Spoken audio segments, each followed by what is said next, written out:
This site, it's what divides the river from the old town. It was framed to us quite clearly that arguably this was the gateway to China. It was a connection point that connected new China to old China. So we were drawing from the old and drawing from the new and fusing those together into a development which then hung together as one thing, so that when you go into the Bund Financial Center, you know you're in it.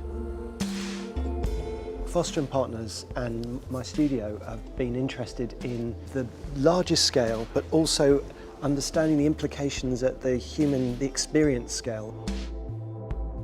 We were just thinking, how do we do something that feels like it comes out of some established cultural base, and the material of the stone that's millions of years old, hand carved, it felt that it gave a sophistication that was unexpected juxtaposition of materials, both the most modern and the most old, traditional and historic.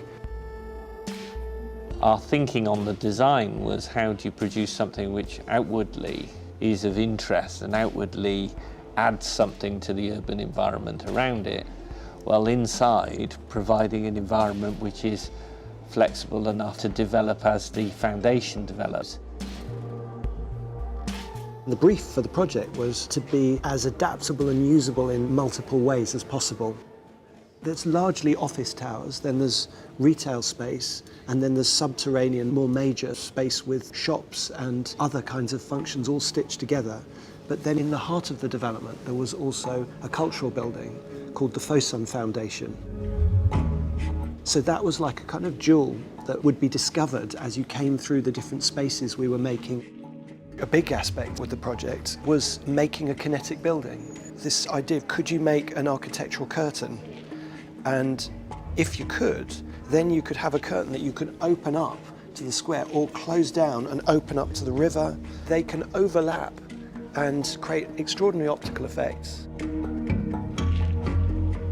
You can do things in China which you couldn't do elsewhere. So it was possible to go out and find people who would make you a bespoke track to carry this sort of curtain, and it was possible to look at how materials are bent and folded and how we could achieve the aesthetic effects we were trying to achieve.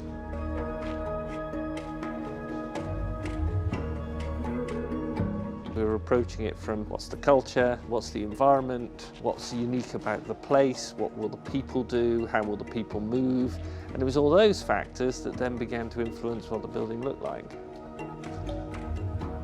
As projects get bigger and bigger, it still really matters how something feels and the bits you touch. That for me was powerful in the sense of the process that I felt that we were going through, and it felt that that was something that we actually really had that in common, which I loved.